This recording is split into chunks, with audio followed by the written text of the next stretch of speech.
Welcome to the Success Talk Show, the podcast for ambitious leaders who want to get their best results and create a workplace for their teams to thrive.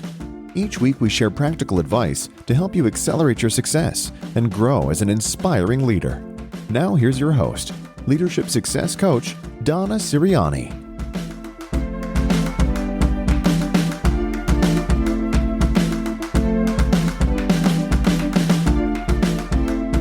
Welcome to another episode of the Success Talk Show. This is Donna Ceriani, and I'm excited about speaking with our special guest today, coach and clinical psychologist, Dr. Sarah Reiff-Hekking of True Focus Coaching. And when I met Sarah a few years ago, I was really excited about what she does. She helps senior executives and entrepreneurs who have a hard time managing their time and their tasks. They know what to do, they're just not doing it. So Sarah helps them figure out a way that works for them. So welcome, Sarah. Thanks for having me, Donna.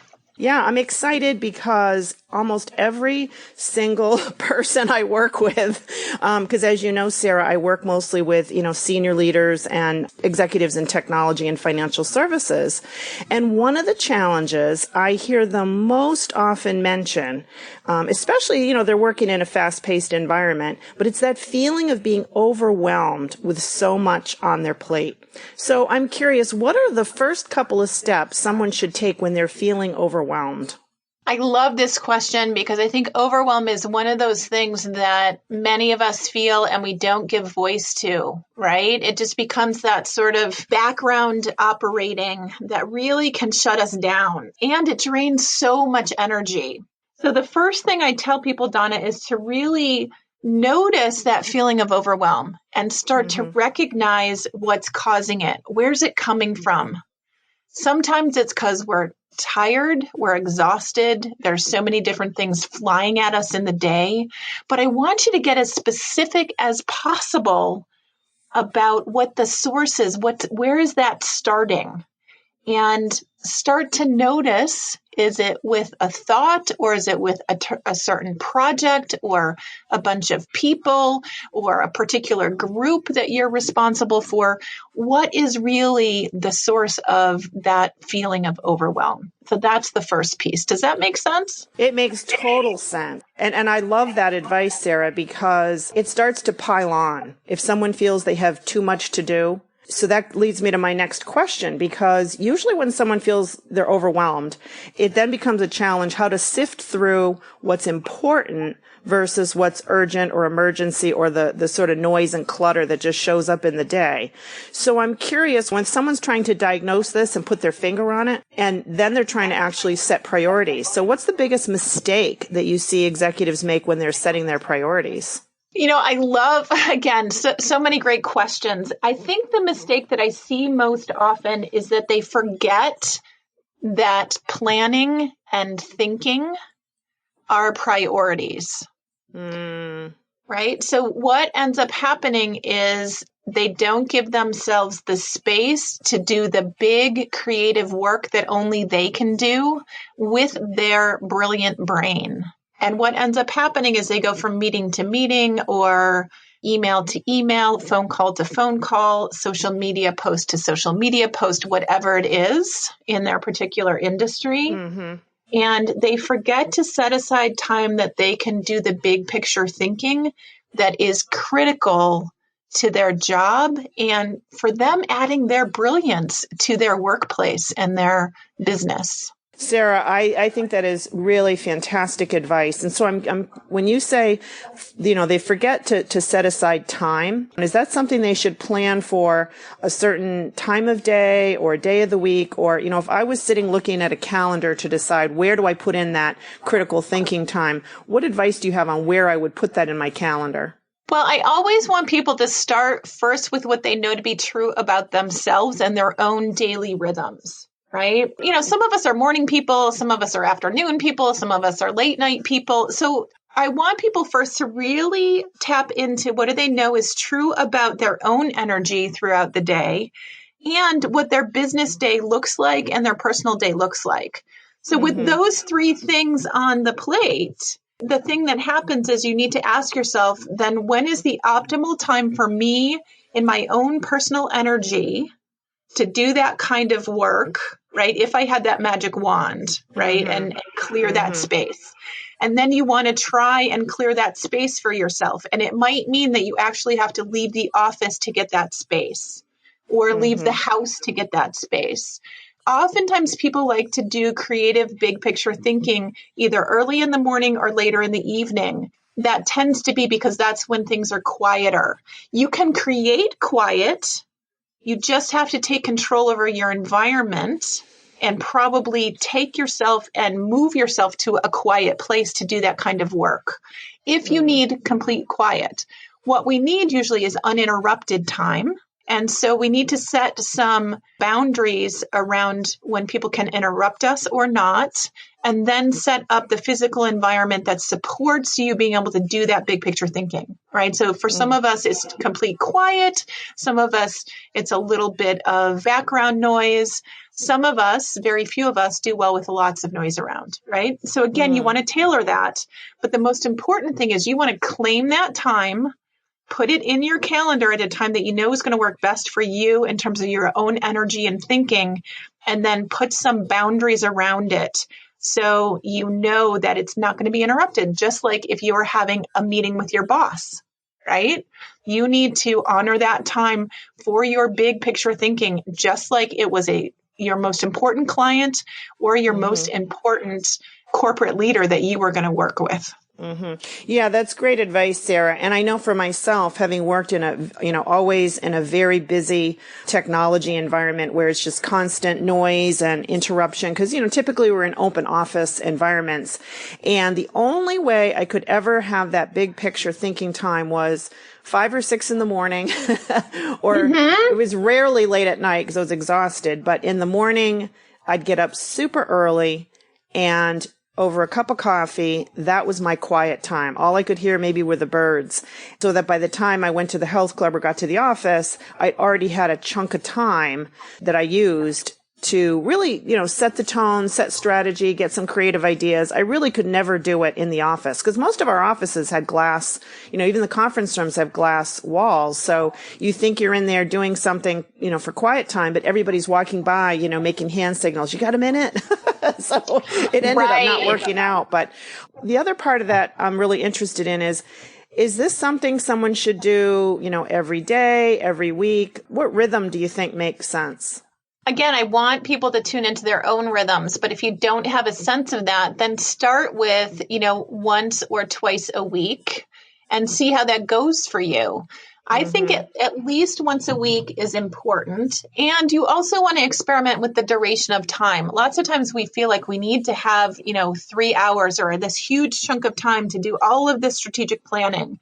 And the bottom line is if you start with a half an hour and get used to doing that, then you can start to decide, do you want more chunks of a half an hour or do you want to extend the time if you need it? Sometimes what we find is a half an hour is actually a huge gift and a really good start. So don't feel like you have to go big in order to work it in, but start with one clear chunk a week and then see if you can add a little bit more. Yeah. And the other thing you said, that's great, is exactly right. How many things do we procrastinate? Something I know you help people with, because in our minds, we've built it up to be something where we have to have this huge block of time. So we keep putting it off, when in reality, maybe even in 15 minutes, we could have made progress on it. But we fool ourselves in thinking we need to clear our calendar, which never happens. Yeah, it's not going to happen. Or if it does, you're going to choose something else to do because the stuff that you're procrastinating on, you're habitually putting aside. You don't even know you're doing it sometimes. And so that's not going to be the thing that you choose to do if you open up your calendar, right? So what you want to do is start to really challenge yourself and say, how much could I get done in 15 minutes on this thing? Right? Or for you, it might be, again, a half an hour or a 45-minute block. But those smaller blocks of time can really catapult you forward and get you into the rhythm of doing something, particularly if you do like 15 minutes a day on something, because you've got the information, you know where you left off. It's already been loaded into your brain. It's not been too long since you've been into that particular project. So small chunks of time can really be helpful.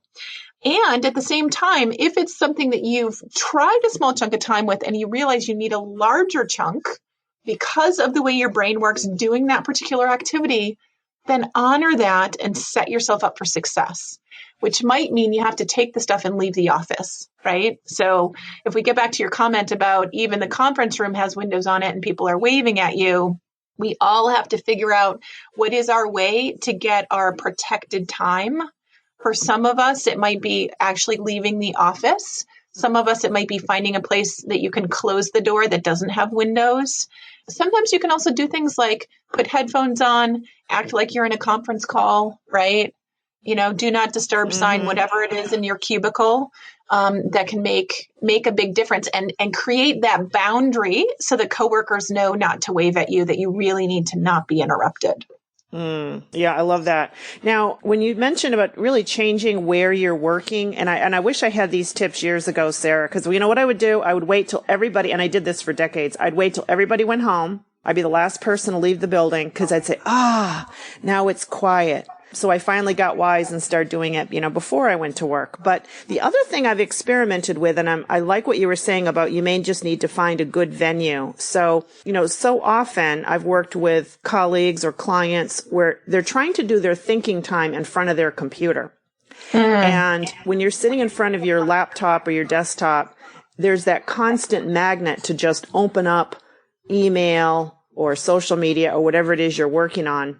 And I personally cannot do any kind of critical thinking in front of a computer or at my desk. So I always change my location. It could be another room, like you said, leave. And I know you mentioned, Sarah, I'm curious, you mentioned that you shared with me once before, you actually have an appointment where you go to a coffee shop to do writing every week or every month.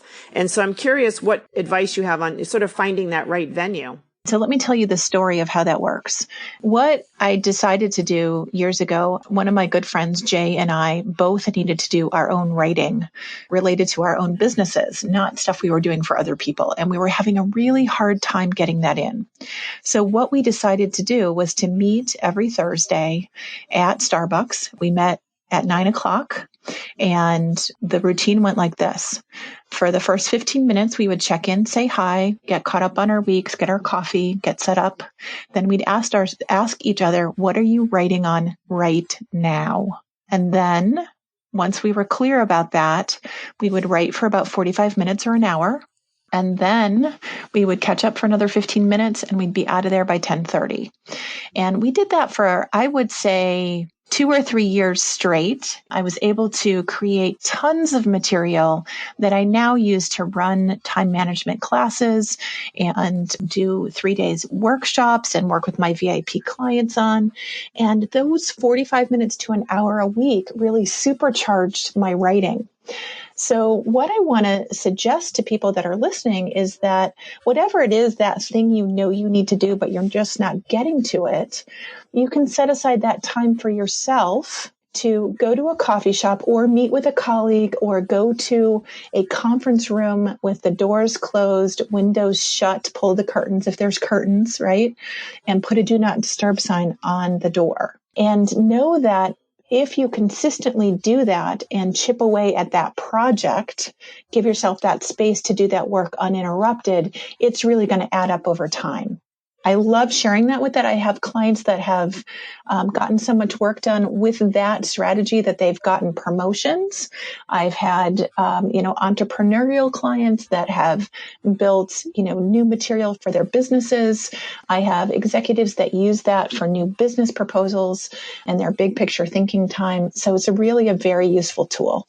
Yeah. And Sarah, I love it. And what I love too about your own experience and story is it was this sort of beautiful blend of an accountability partner and setting aside time because you knew you were meeting somebody, every week at a certain time, you check in, and having an accountability partner can be a great way to sort of make that commitment really to yourself. Absolutely. And Jay and I wanted to meet face to face. It really worked best for both of us to do that, get out of our own offices, get to the office that we were creating ourselves, that container we were creating for ourselves. And so you can do it in many different ways. It can also be done virtually. You can Skype with somebody and they're doing their work, you're doing your work. But guess what? They're up on the Skype screen. So if you're trying to give yourself some additional accountability and also set up the environment so other people aren't going to interrupt you. You can always say, I'm on a Skype call, no interruptions for the next hour, right? Mm-hmm. And you just reminded me, I've had an accountability buddy or partner for, I'm going to say over 5 years. And during that time, we both keep moving around. So we've done face-to-face in a coffee shop like Panera for a couple years, but I've moved, she's moved. So we use Skype. And every Sunday night for about 5 years, we've used that accountability time to stay on track on goals. And it's just a great, great strategy. Absolutely. And this is a great way to use our technology to our advantage as a way to help you use your time in ways that are more meaningful and more productive. So often technology ends up being a time waster or a time robber. So take advantage of using it to really help you be more productive and keep asking yourself, is it helping you be more productive or robbing that time? And Sarah, I think you've already given so many great tips on this, but I know one of the things, and this goes hand in hand with feeling overwhelmed, setting priorities, but, often when I'm speaking with somebody, I'll have a client that, really wants to get to the proactive activities. They may want to spend time on building client relationships, networking, more of that business development or even their own professional development. But because those activities aren't urgent, they just keep getting pushed out and they just don't find the time to get to them because they're not pressing. There's no deadline. So I'm just curious, you've already shared some great tips on this, but I'm curious if you have anything else you want to add on that scenario. So one of the key things is to really set up a flexible template for your week. And I like to call it a flexible template because it's my version of time blocking where you're going to be really clear about when you're going to do those most important things. But I want you to make sure that you don't overblock your time and that you give yourself a little bit of flexibility. But in that template for your week, I want you to kind of draw out where optimally you would be doing those activities. So if you know you need to do networking, what's the networking meeting you're going to attend every week? Or what is that activity that you're going to do? And actually schedule it in time as though it's an appointment with somebody else. Very, very important. And then if something comes up, instead of blowing it off, what I want you to do is click and drag it to another time in your day, right? Or your week. But it has to happen within that week. And if something else comes up, I want you to also say to yourself, no, I need to do this thing first, and then I can do that other thing. Because most of the time, the things that come up that feel urgent are just that they're urgent, but they're not important, right? So they're a phone call, they're a text, somebody popping in, whether it's virtually or physically, to say hello and grabbing your attention. So I want you to put a little bit more structure in your week and draw out that flexible template or map for yourself so you know when those important must-do activities that are going to fuel your long-term goal and your long-term vision, when are they going to happen? Does that make sense, Donna? It makes perfect sense. I love that. And that just leads me right into something else I've been dying to ask you. And what I love about what you're saying, Sarah, is, and I do this for myself and I encourage my clients to do it. I love what you said, flexible template for time, for the week and for time blocking, because looking at a single day is not sufficient. When you look at an entire week, it gives you a much more realistic view of what's on your plate, what commitments are you making, and what goals are you really setting for the week. So I love that expression, having that flexible template. And then don't just ignore the activity, book it somewhere else in the week. I think that's great. Absolutely. And I think it's really, really important to keep looking at a longer time horizon. So I love that you broadened it. You noticed that I broadened it to the week.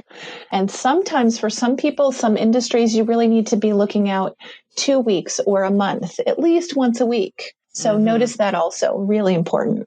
Yeah, and that just leads me to the question I just said I'm dying to ask you, because I've, been in technology my whole career, I often feel guilty that so much of what drives my time, my planning, my priorities is all paper-based. Not all. I mean, I do use Evernote and some other tools, but every so often I feel guilty, like, oh, I shouldn't be using such a paper-based system. So I'm curious, what advice you have when people are thinking about a system that's going to work for them, whether they should go paper or digital. Right. In terms of taking a look at your time management toolkit, right? What I like to call your true focus toolkit, the thing that helps you be really focused on your highest priorities in your work day and your personal day. What I want you to do is think about what is your go-to way of documenting that stuff already. So, Donna, you mentioned you have a paper-based system. Is that a paper-based calendar and a paper-based to-do list, or how does it work for you? I have a paper-based calendar, and I have a couple of worksheets. Like, if you think for probably 25 years, I used to use Franklin Covey. Mm-hmm. And ever since I gave that up, I started using David Allen's theory of, the next action list. Nice. And I don't really, and I do have a combination of things. I keep a master list for the year in Evernote, but for my day-to-day, what's sitting on my desk that's right in front of me, I created a couple of worksheets where it's a 1-week view and a daily view. And every night, the night before, I'll write out what I'm going to do, my highest priorities for the day, but it's on a piece of paper and I'm handwriting it out. Nice, nice. So what I want you to notice here is that technology is a great, helpful tool. It also can sometimes slow us down, and it's also sometimes not our go-to best way to get information down, just based on how your brain is put together, right? So I also have a hard copy to-do list, because when push comes to shove and I just need to jot things down, that's what I do. I jot them down. I don't go to my phone. I'm not a fabulous thumb typer. I want a hard copy. I want to write it out. It feels better. It works better for me. I remember things better. So here's the huge tip here. Notice what works best for you and your brain and go with that. But pick the one system and keep using the same system. All right. So for instance, my to-do list is a hard copy, and then my calendar is electronic. So I have two things that I use. The calendar is always electronic. It's always the same calendar. The to-do list system is always the same to-do list system. I use a great planner called the Planner Pad that I love how they have a system that works visually for me. Okay. So take a look at whatever has worked best for you and start with that. The hint is you probably already own it. This is not the day or the time to go and do an exhaustive review of every productivity app out there. Guess what? The one that you're going to use is probably one that you already own. Right? And the other big tip here, Donna, is to keep using the same one. Like, resist switching apps, resist switching notebooks, because that's really the huge time waster. That it's fun and entertaining to look at new systems, but it's not so much fun to keep using them. Right? So the notion here is, like, entertain yourself somewhere else. Just keep using the same to-do list system that works, right? Notice you're bored and you want to be entertained. Don't do it by searching, the next best app. Yeah, and I'm so glad you said that, Sarah, because I've been in meetings with clients where somebody will say to somebody else, we'll all compare notes, and, many of us do use Evernote as a way to organize information, and someone will think, oh, if I start using Evernote, that's going to help me with my time management problem. But obviously, that isn't going to be the solution. Right. It may be one piece of the puzzle. It may make it easier for you to find things, but I can tell you, if you set it all up and then you don't ever use it, it's the biggest time waste in the world. Yeah. And I was so happy when, I don't know where we were, but there was somewhere I learned that you used Planner Pad. And I was so excited because I've been using it for about 5 years. It was my accountability buddy about 5 years ago. She had one, and I said, wow, I love how it's organized. And now I have it down to a system of what I write for each week, because it has that week at a glance, how I track things. And anyway, how I've got it all organized, I've sort of perfected it over 5 years, and I don't want to change it, but I did do exactly what you said. Somebody mentioned a planner. They posted it maybe on Facebook, a Danielle Laporte. I forgot what the planner was, but it was beautiful.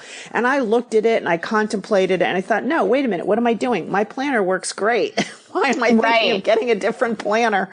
Right. And sometimes it is that we really, we search out novelty. We're kind of bored, right? So, can you add some colors to your own planner, right? Yeah. Oh, mine's color. I get the one that's seasons. So every month is a different set of colors, and I'm quite happy with it. So thank you for all this. These are great tips, but I have some more questions for you, Sarah, because I know at the heart of it, again, so much of what you're saying, I'd really love every person I work with certainly to benefit from your wisdom, because I think so many of us all struggle with these same questions and same points. But I want to know if somebody's listening and they're, maybe they're aspiring to be in the C-suite at some point. They could be, junior leader, mid-level leader. They've got their eye on that next level up. And what could they do now to prepare themselves for those roles? Because, as they take on a bigger role, they're going to have that much more responsibility and, more opportunity to have that overflowing plate and to-do list. So what could they do now to prepare themselves for those higher levels in the organization? I love this question because it becomes getting very, very clear about what only you can do and what your strengths are, and making sure that you're spending your time doing the things that only you can do, that are going to contribute to the organization, that are going to contribute to the team or whatever effort you're working on. And if you can delegate it or somebody else can do it better or more quickly, have them do it. It's really important to get clear about what your strengths are and spend as much time as you can doing those things, and then delegate to things that aren't necessarily your strengths. And know that you cannot do it all. You have the same 24 hours that everybody else has. So in order for you to get to that next level and be in the C-suite, you need to be able to think more strategically about how you use your time so that you can make those bigger contributions while somebody else is doing something that they can do, but not what you can do. Does that make sense? It makes perfect sense. Perfect sense. And I think it's great advice. And most leaders that I've been working with through the last, several years, they want to be known as somebody who develops their team, develops others. And so you think of this as a win-win. If they delegate, they're not only saving their time to do what they do best, which is your key advice, only do what you do best, but they're also helping those people that work for them to grow, because the more they delegate, those people now have challenges, something juicy to work on to advance their own careers. And so it really is a win-win. So I love that advice. Yeah. And it's really, we all get caught, Donna, in this place that is so important in time management and productivity and efficiency and just feeling good in the world, is that we get really good at doing things and then we forget that we can teach somebody else to do it. Right. So always, as a leader, ask yourself, do I have to do this, or can somebody on my team do it? Can I use this moment as a teaching opportunity? And that's going to help you be a great leader. Oh, that's such great advice, Sarah. Everything today has been just nuggets of gold here. So, Sarah, if somebody would like to find out more, what's the best way for them to connect with you? Yeah, you can go to my website, which is truefocuscoaching.com, truefocuscoaching.com. And you'll see there's a button there to apply for a strategy session. If you feel like you'd like to learn more about what I do and how I might help you, that's a great way for us to have a conversation.